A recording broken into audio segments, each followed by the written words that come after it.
Le grand matin été Sud Radio, 6h-10h, Benjamin Glaise, Billy. Et c'est reparti avec cette question qu'on pose depuis ce matin à nos auditeurs pour l'info vérité. Mon cher Benjamin, je vous écoute attentivement. Oui, puisque le débat il arrive avec cette question. Emmanuel Macron, gouvernement, ont-ils beaucoup à perdre à la rentrée? Oui, effectivement, il y a beaucoup de dossiers chauds qui vont arriver à partir de septembre. Vous continuez à voter sur nos réseaux sociaux, sur Twitter, le compte Sud Radio, et puis bien sûr vous nous appelez au 0826 300 300 pour donner votre avis. On reparlera du tourisme industriel qui connaît un fort succès depuis plusieurs années.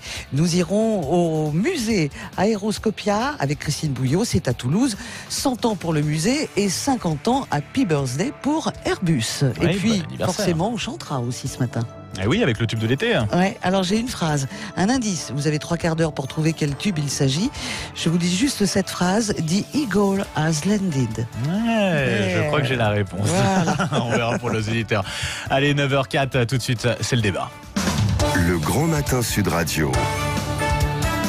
L'enquête de la matinée. Et on ouvre l'info vérité. Vous le savez, c'est la question que l'on vous pose sur nos réseaux sociaux ce matin.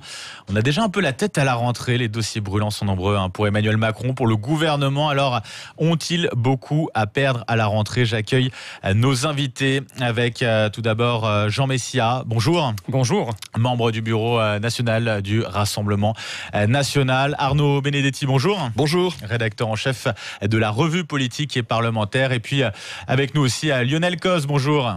Bonjour. Député LREM des Landes. Alors, cette question, on se la pose. Bien sûr, on va faire un premier point sur les réseaux sociaux. Tout d'abord, avant d'aller voir notre auditeur qui nous a appelé ce matin au 0826 300 300. Emmanuel Macron, gouvernement, ont-ils beaucoup à perdre à la rentrée? Ça donne quoi pour le moment, Mathilde? Oui, à 87%. C'est la première fois que j'attends la rentrée avec impatience, nous dit un internaute. Pour Pierre, ils ont déjà tout perdu depuis longtemps. Alors, Canelli attend des actes. On attend vos appels au 0826 300 300. Et vos commentaires sur notre compte Twitter. Et justement, il y en a un qui nous a appelé au 0826 300 300. C'est Eric de Haute-Savoie. Bonjour Eric. Oui, bonjour. Bonjour à tous. C'est la première et fois bienvenue sur Sud Radio. Voilà, c'est la première fois que je passe dans une radio ou à la télévision. Vous êtes le bienvenu. Merci à vous. Alors, la question. Je suis Eric, je suis gilet jaune depuis le 17. Vous êtes gilet jaune. 17 novembre, je lâche rien. Désolé. Voilà, moi, vous n'allez pas vous excuser. non, mais parce que bon, on dit que les gens ils sont plus là du 17 novembre, et si c'est ça, moi je suis toujours là. Je suis une personne qui a une invalidité. Voilà. Et alors. Et vous continuez à vous mobiliser, donc on l'aura compris. Sur cette question, est-ce que Emmanuel Macron et le gouvernement ont-ils beaucoup à perdre à la rentrée? Qu'est-ce que vous pensez, Eric? Avec ce qui va nous pondre, excusez-moi du mot, mais avec la retraite qui est en train d'endormir tout le monde, parce que pour moi ils endorment tout le monde, parce on n'est pas dedans, mais voilà, moi ça fait, pour moi ça fait, oui, ils vont perdre énormément, et entre la retraite, le CETA, les droits du chômage, et si et ça. Non, je suis désolé, on peut pas dire qu'ils vont gagner, et puis on va avoir les mains dans les poches, et puis tout le monde va rentrer à la maison, et non, ça va, au pire, ça va empirer, parce que voilà, on peut pas, moi je suis en invalidité depuis 3 mois, parce que voilà, j'ai travaillé pendant 35 ans, j'ai perdu 1000 euros parce qu'on me donne que 850 euros de pension d'invalidité, en travaillant 35 ans, j'ai le droit à rien du tout. Non, ça va pour moi avec le CETA. Donc ils vont perdre, on l'aura compris. Merci beaucoup Eric. Merci à vous, et puis vous continuez d'écouter Sud Radio. Oui, je suis Sud Radio parce que c'est la seule radio qui donne la parole. On vous donne la parole. Voilà, et puis, tout à fait, merci. Il y a des personnes qui sont gilets jaunes qui vous écoutent énormément, et j'ai les soutiens et je leur dis bonjour. Et désolé, je dis pas bonjour aux députés parce que il me dégoûte. Bon, voilà. Merci. Et désolé. Au revoir. Merci Eric, mais on respecte quand même le débat. Ils sont là, ils sont venus et on va pouvoir en parler justement. Lionel Cos, député LREM des Landes. Bon, vous avez vu notre auditeur Eric un peu remonter. Il parlait notamment des retraites avec la réforme qui arrive. On va débuter les négociations à partir de début septembre. Qu'est-ce que vous pouvez lui dire justement pour le rassurer à ce niveau-là? Qu'on est bien dans les contradictions françaises. Parce que ce monsieur, à juste titre, nous a fait part de ses difficultés, comme de beaucoup de Françaises et de Français dans notre société. Je veux dire, c'est quand même l'engagement que je prends, moi, quand on est élu, c'est bien pour essayer d'y travailler et d'apporter des réponses, depuis quand j'ai été maire, conseiller général et maintenant député. On sait aussi que les Français considèrent le système actuel de retraite, pour venir sur ce sujet-là, qui est injuste. 42 systèmes de retraite, caisses de retraite, des pensions de réversion très différentes d'une caisse à l'autre. Donc les Français s'en plaignent. On est en train de travailler pour vraiment, non pas faire une réformette comme ça s'est fait ces dernières années, mais pour revoir un système complet avec un système à points qui permettra justement d'atténuer ces différences, de travailler sur tous ces aspects injustes que tout le monde reproche. Et d'un autre côté, chaque fois qu'on veut essayer d'avancer, les Français ont peur. Et c'est légitime, c'est parce que systématiquement, ils ont l'impression que chaque fois qu'on aborde un sujet, on le fait à minima ou on le fait dans leur dos. Mais là, sur ce projet de système de retraite, je veux dire, c'est pas du tout le cas, parce que ça fait plus d'1 an que le haut-commissaire Jean-Paul Delevoye travaille dessus. Moi, je travaille avec lui, je fais partie des députés qui travaillent sur ce groupe de travail. Il a remis son rapport. Il a remis son rapport avec des grandes orientations qui, je pense, sont partagées. Si on demande aux Français, d'ailleurs, s'ils partagent les orientations qui sont données par le haut-commissaire, on voit qu'il y a une large majorité qui partage ces orientations-là. On va rentrer dans une phase maintenant de concertation. Moi, j'ai fait des ateliers dans ma circonscription avec les agriculteurs, avec les gendarmes, avec énormément de gens. Et on va poursuivre ce travail et ce débat pour expliquer et voir quelles sont les difficultés qu'on pourrait trouver à travers ce système. Mais on va vers un système qui nous permettra justement de réguler et d'avancer plus facilement et plus vite. Donc surtout, plus de justice. Pas juste. Plus de justice selon vous. Aujourd'hui, le système n'est pas juste. Et les Français le savent. Donc on ne peut pas rester sur un système qui n'est pas juste et que l'on a aujourd'hui. Donc il faut pour vous, c'est un système plus juste qu'on va mettre en place. Jean Messia, membre du bureau national du Rassemblement national, quand vous entendez ce que dit Lionel Cos, qui dit que c'est une réforme qui va apporter plus de justice, cette réforme des retraites qui est très attendue pour la rentrée, vous avez cette impression-là aussi ? Pas du tout. Je ne dis pas que le système actuel est un système idéal, ni même un système juste, mais je crois que la réforme qui est envisagée va le rendre encore plus injuste. C'est-à-dire que je prends un exemple. Aujourd'hui, les retraites sont calculées sur les 25 meilleures années pour les salariés du privé et sur les 6 derniers mois hors prime pour les fonctionnaires. Dans le nouveau système qui est envisagé, tel que rendu par les annonces de Jean-Paul Delevoye, on va prendre en compte la totalité de la carrière. Or, on sait très bien qu'en début de carrière, les gens commencent par des CDD mal payés, des petits boulots, etc., qui seront intégrés, puisque c'est un système de retraite par points. Et le premier point... On pense aux carrières empathie aussi. Voilà. Ça, c'est la première chose. Donc, ça va se traduire inévitablement par un affaissement des pensions. Il faut bien comprendre que la réforme envisagée par le gouvernement s'agissant des retraites, elle a pour seul gouvernail le coup de rabot. Parce que le gouvernement mais laissez-moi terminer, je vous ai laissé terminer. Alors, je sais que ça vous agace, mais il faut laisser parler les autres. On a prévu en 2019, le gouvernement a prévu en 2019 un déficit de 2,1%, qu'il ne tiendra pas puisqu'il a distribué 20 milliards de cadeaux, enfin en tout cas de redistribution 17 milliards aux gilets jaunes, et que par ailleurs, il avait prévu des baisses massives d'impôts qui n'auront pas lieu. Donc il est déjà en train de revenir sur les baisses d'impôts, notamment par exemple le rabotage des niches fiscales, etc., parce que c'est intenable. Alors jusqu'à présent, la Commission de Bruxelles, qui soutient de manière extraordinairement magnanime et bienveillante Emmanuel Macron, parce qu'elle le sait minoritaire en Europe, n'a pas pris les mesures, si vous voulez, par exemple en termes de déficit excessif, etc., comme elle a pu le prendre vis-à-vis de l'Italie, par exemple, mais ça met quand même le gouvernement dans une situation où il doit accélérer la baisse des dépenses et donc pour rentrer dans les clous fixés par Bruxelles. C'est la question aussi du budget par exemple, qui va se poser. Sur la retraite, l'escroquerie de l'âge pivot. Voilà, typiquement l'âge pivot de 64 ans, c'est-à-dire le point de retraite, une décote comme avant, le point d'indice de la fonction publique. On peut demander à Monsieur Cos qui c'est qui va fixer la valeur du point de retraite. On sait très bien que ça va être encore une fois Bercy qui n'est pas connu pour ses velléités d'augmentation des dépenses publiques. Donc là encore, c'est une baisse des pensions qui nous guette. Et enfin, cette espèce de plasticage de tout le système de retraite à la fois générale et des retraites complémentaires pour en faire un système unique, une espèce d'usine à gaz qui est unique au monde, il faut le dire, unique au monde. L'objectif, c'est de mettre aussi la main sur les 120 milliards d'euros des retraites complémentaires, dont je précise qu'il y a 60 milliards uniquement pour l'Agirc Arrco, pour pouvoir également les reventiler pour les besoins de l'État. Donc tout ça s'explique uniquement dans une vision comptable, pas du tout dans l'intérêt des retraités qui vont évidemment y perdre, comme sur l'assurance chômage, comme toutes les réformes envisagées par le gouvernement. On l'aura compris. Arnaud Benedetti, rédacteur en chef de la revue Politique et Parlementaire.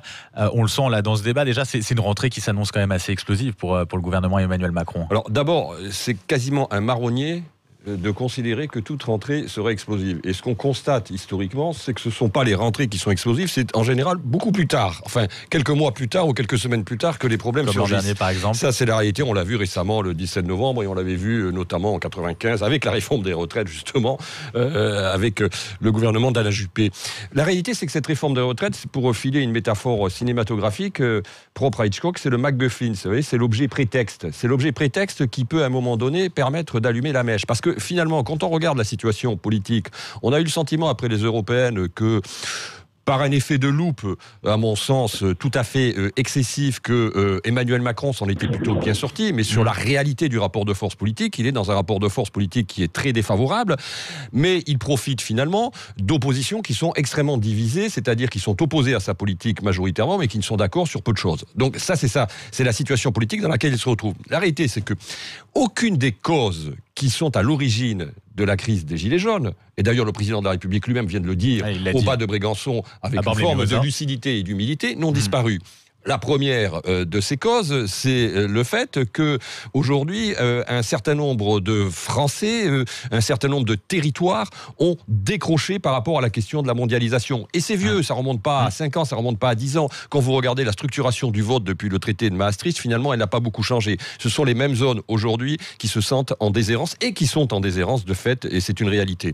Deuxièmement, vous avez une deuxième raison qui explique aujourd'hui finalement la colère, c'est la faible représentativité dont certains Français se sentent l'objet. C'est-à-dire que quand vous avez un système représentatif qui ne fonctionne pas, naturellement, vous avez des gens qui ne se sentent pas représentés. Et troisième point, c'est un sentiment général qui est lié finalement aux politiques telles qu'elles sont menées depuis, là aussi, un certain nombre d'années, c'est que une partie de l'opinion publique de plus en plus importante considère que finalement, la puissance publique est devenue impuissante. C'est-à-dire que la politique est devenue impuissante et que les décisions sont prises ailleurs, dans des cercles qui échappent tout simplement au domaine de la souveraineté, au domaine de la délibération. Donc toutes ces causes, sur le fond, n'ont pas disparu. Et en effet, on est dans une rentrée qui sera vraisemblablement complexe. Allez, Macron, gouvernement, ont-ils beaucoup à perdre à la rentrée? C'est la question que l'on vous pose. On va laisser passer une très petite page de pub et puis on va faire le point sur les votes, bien sûr, sur les réseaux sociaux dans un instant. Le Grand Matin Sud Radio.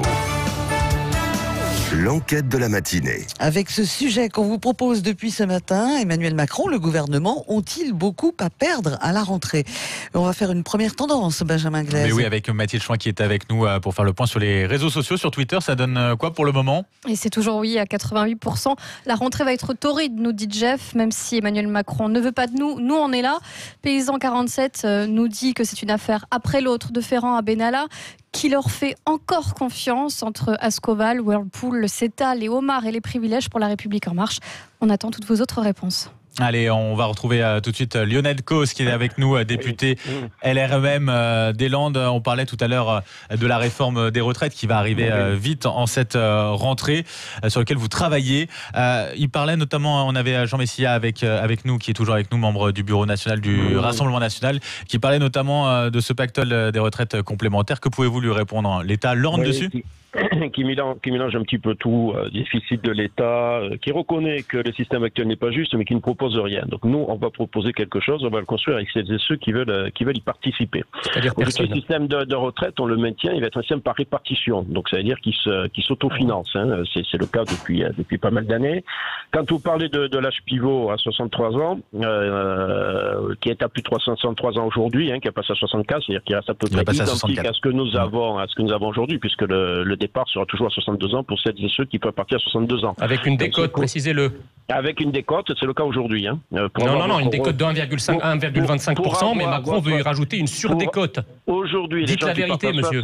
Oui, donc je vous le dis, aujourd'hui, les gens qui partent à 62 ans n'ont pas leur retraite complète. Pour avoir la retraite complète, il faut qu'ils partent quasiment à 64 ans. Donc on revient à peu près au même système. Non, il y a une décote de 1,25% aujourd'hui, et en fait, vous voulez y rajouter une surdécote. Que vous appelez ça décote ou le fait qu'il n'y ait pas une retraite à taux plein, c'est la même chose. C'est ce qui se passe aujourd'hui. Il n'y a aucune différence là-dessus avec le régime actuel. On en est à la même situation. Donc arrêtez de faire peur. Mais de toute façon, ça ne change rien puisque de toute manière, le taux d'emploi des seniors est le plus faible d'Europe en France. Ça ne sert à rien ce que vous faites. On a un taux d'emploi des seniors en France à partir de 57 ans qui est de 32%. Je crois que vous voulez qu'on s'écoute, donc écoutez un petit peu. Lionel Cos, vous terminer. Écoutez un petit peu les autres. Donc c'est même pour ça qu'il ne faut pas prendre forcément les derniers trimestres non plus pour évaluer la retraite. C'est bien parce qu'il y a des gens aussi qui sont à la retraite, les personnes âgées, et c'est celles-là qu'il faut arriver à leur redonner du pouvoir d'achat. Donc aujourd'hui, le système qui est prévu nous permettra d'ajuster toutes les injustices que l'on peut avoir sur les accidents ou les difficultés que l'on peut rencontrer sur la vie, sur des pensions de réversion qui sont très compliquées à travers certaines caisses et d'autres caisses. On va pouvoir maintenir tout ce qui est régalien, c'est-à-dire celles et ceux, je pense par exemple à l'armée, qui veulent partir et qui partent aujourd'hui plutôt à la retraite. Tout ceci sera maintenu. Donc on va rentrer en débat avec, bien sûr, les syndicats, avec début septembre, avec le Parlement. Il y aura des ajustements. Chacun fera ses propositions. Donc moi j'attends une proposition de nos adversaires politiques. On verra ce qu'il y aura comme proposition. Et bien entendu qu'on va arriver vers un système qui au final sera beaucoup plus juste. Et on va le construire avec les Français, ce système-là. Il faut arrêter de vouloir faire peur à tout le monde systématiquement. C'est dans l'intérêt de tout le monde. Avec des syndicats qui bougent déjà, puisque Force ouvrière a prévu une mobilisation le 21 septembre, la CGT le 24. Mais c'est normal qu'ils mettent la pression. Les syndicats, ils sont dans leur rôle. Ça fait longtemps que je les rencontre dans mon département et qu'on travaille là-dessus. Donc je sais très bien qu'il y a des choses sur lesquelles ils veulent qu'on avance. Et on va voir, on va en discuter, on en discutera avec eux. On ne fera pas l'unanimité, on n'aura pas tous les syndicats avec nous, on le sait très très bien. Mais maintenant, il faut que les Françaises et les Français comprennent que ce système que l'on veut mettre en place de retraite universelle, il faut qu'on y arrive, c'est dans l'intérêt de tout le monde. On ne peut pas garder le système actuel. Et les bases qui sont par répartition, les départs à peu près au même âge qu'aujourd'hui pour avoir le même taux de retraite, tout ça est maintenu. Voilà. Arnaud Benedetti, cette question des retraites, en fait, c'est toujours une source de crispation au final dans la politique française. Ça a toujours été. Oui, parce que c'est vrai que la réforme des retraites, ça a toujours été un sujet particulièrement compliqué et saillant pour tous les gouvernements. La réalité, c'est que, si vous voulez, dans le contexte actuel, cette réforme, elle dispose d'un fort, disons, pouvoir de coagulation d'un certain nombre de catégories sociales qui, jusqu'à présent, même si elles sont en distance par rapport à la politique menée par Emmanuel Macron, ne se sont pas mobilisées ensemble. Là, en l'occurrence, dans le contexte que l'on vient de traverser, c'est une réforme qui a un fort potentiel de mobilisation pour des gens qui, venant d'horizons différents, et relancer. La vraie question, finalement, depuis des mois, voire même des années, c'est la capacité de coagulation d'un grand mouvement social.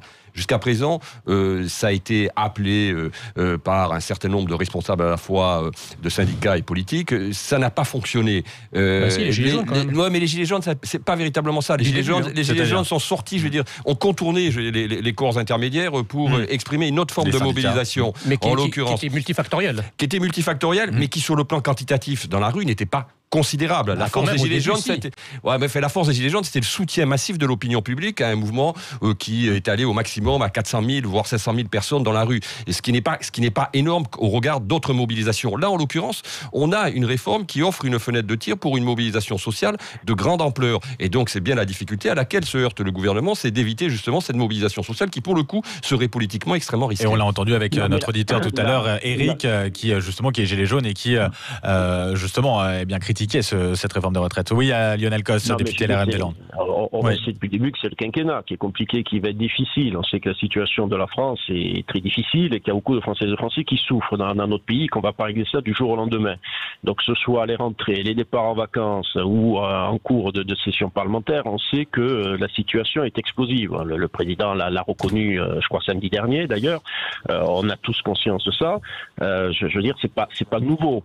Néanmoins, nous, ce que l'on souhaite faire, c'est continuer à garder le cap et essayer d'avancer à travailler avec les Français. Il faut certainement qu'on le fasse avec une méthode différente, en les faisant beaucoup plus participer aux sujets que l'on veut aborder, que ce soit les retraites, l'engagement en proximité qui va arriver aussi, l'économie circulaire, la bioéthique. Donc tous ces sujets-là, je pense qu'on est en train de les co-construire avec les Françaises et les Français. En tout cas, moi, je le fais dans ma circonscription. Je n'arrête pas de faire des ateliers. J'en ai fait encore sur l'engagement et proximité avec les élus locaux il y a 15 jours, 3 semaines. J'en referai à la rentrée. Je pense qu'il faut qu'on arrive à construire ces projets de loi en associant celles et ceux qui sont concernés et qui ont des choses à dire. Donc cette méthode-là, on l'amène. Le gouvernement s'y est engagé. Et c'est bien pour essayer justement de continuer à avancer sans faire qu'il y ait un blocage dans notre pays. Mais ce risque de mouvement social fort, on le connaît, on sait qu'il est là, on sait qu'il existe. Et que ce soit à la rentrée ou avant la fin de l'année ou n'importe quand, il peut arriver tout au long du quinquennat. Parce que bien sûr, les situations sociales sont compliquées et qu'elles ne vont pas se régler le lendemain, même si on a redonné du pouvoir d'achat aux Françaises et aux Français, même si on essaye d'avancer le plus vite possible, on sait que la situation prendra du temps. C'est pas en 2 ans qu'on redresse un pays comme la France. Allez, il faut être clair, il faut être honnête et le dire. On a un nouvel auditeur au standard 0826 300 300, il nous a appelé à l'instant, c'est Jean d'Arcachon. Bonjour Jean. Oui, bonjour. Alors on vous écoute sur cette rentrée, est-ce qu'elle sera compliquée pour le gouvernement, pour Emmanuel Macron? Qu'est-ce que vous en pensez? Déjà, moi je voudrais dire que par rapport à Emmanuel Macron, j'étais très sceptique quand il a été élu, j'en ai rien à cacher. Moi j'ai voté pour Mélenchon à l'élection présidentielle. Sauf que plus le temps passe et plus je me rends compte qu'en fait ils sont courageux. Macron, son gouvernement, les députés, ils s'attaquent à des problèmes quand même très difficiles. Vous parlez de retraite depuis tout à l'heure, mais les retraites c'est un problème assez sensible quand même. C'est compliqué à résoudre comme dossier. Et moi quand j'entends le député expliquer comment il travaille sur ce sujet-là, comment il s'est impliqué, je trouve ça courageux. Et moi je pense qu'il faut le saluer, l'action qu'il fait. Il est en train d'expliquer qu'il en parle dans sa circonscription là, auprès des agriculteurs, etc. Mais vous vous mettez à sa place, vous verriez aller face aux agriculteurs, leur dire qu'il va falloir faire des efforts, leur dire qu'il va falloir transformer un système qui est compliqué. Non, je pense que tout le monde n'aurait pas le courage de se députer et je pense qu'il faut quand même le saluer. On est dans un contexte assez difficile et j'aime pas trop entendre le Front National attaquer comme ça de cette manière-là, puisqu'il est quand même à côté de la réalité. Et je crois que le député, il a beaucoup de courage et qu'il faut le dire là ce matin. Bon, vous avez un supporter, Lionel Cos. Merci. Merci Jean. Dans cette démarche. Jean d'Arcachon. Jean Messia, membre du bureau national du Rassemblement national, ça vous fait sourire? Oui, parce que c'est toujours courageux de chercher à arnaquer en quelque sorte l'opinion, comme d'ailleurs tous les pouvoirs le font depuis maintenant une trentaine d'années, puisque toutes les réformes ne se sont jamais traduites depuis au moins une trentaine d'années par une amélioration du bien-être ou une amélioration des conditions de vie des Français. Il faut le dire. Donc évidemment, c'est jamais annoncé comme ça au préalable.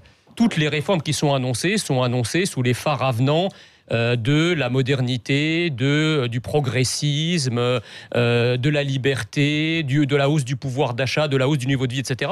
Mais ce qu'on constate dans la réalité par la suite, c'est exactement le contraire. Et je crois que les Français l'ont très bien compris. Ils en ont marre de se laisser rouler dans la farine comme les pouvoirs successifs le font maintenant depuis une trentaine d'années. Sur les retraites, ça va être exactement la même chose. Je reviens sur l'âge de départ à la retraite. À quoi ça sert de décaler l'âge de départ à la retraite à 64 ans, quand, encore une fois, le taux d'emploi des seniors en France est le plus faible d'Europe. Alors vous allez juste prolonger d'1 an le chômage de la majorité des chômeurs. Et enfin, la rentrée chaude, elle est aussi pour la loi bioéthique. Rappelons-nous que, justement, le 6 octobre, il y a une grande mobilisation qui est prévue de tous ceux qui sont contre la PMA pour toutes. Donc voilà, effectivement, en dehors des retraites, il y a d'autres dossiers qui attendent effectivement très sérieusement le gouvernement à partir partir de septembre-octobre. Lionel Cos, député LRM des Landes. De 62 ans de départ à la retraite est maintenu. L'âge de 64 ans, c'est l'âge à taux plein, comme ça l'est à peu près aujourd'hui. Oui, mais c'est une arnaque, ça. Si vous dites que vous décalez l'âge de la retraite, mais vous allez perdre de l'argent, les gens vont dire ça. Il n'est pas décalé, c'est vous qui le dites. Puis je vous dis que l'âge de départ, pour celles et ceux qui le souhaiteront, sera maintenu à 62 ans. Oui, avec une retraite moindre. Donc en fait, personne ne va partir à la retraite avec une pension amoindrie. Enfin, dites-le. À 62 ans aujourd'hui, les gens ne partent pas avec un taux plein de retraite. Oui, mais ils partiront avec encore moins. Ils partiront avec encore moins. Dites-le. Étudiez le dossier et ensuite on Non, mais attendez, arrêtez vous avec vos sons là. J'ai étudié le dossier mieux que vous, monsieur. Merci à vous. Lionel Cos, quelle morgue alors. C'est leur proposition, parce que vous critiquez tout donc, depuis des années, mais quelles sont vos propositions pour la retraite? Donc moi j'attends de savoir dans le débat qu'on va avoir à l'Assemblée nationale ce qui va être proposé, et non pas toujours vouloir faire peur et tirer vers le bas les Françaises et Français. Allez, merci messieurs, merci Lionel Cos, député LREM des Landes. Merci à vous Jean Messia, membre du bureau national du Rassemblement national, et puis merci à vous Arnaud Benedetti, rédacteur en chef de la revue politique et parlementaire. Merci d'avoir été nous pour ce débat. En un mot, le résultat du sondage, alors Mathilde Chouin. Ça débat un peu moins que dans notre studio et par téléphone.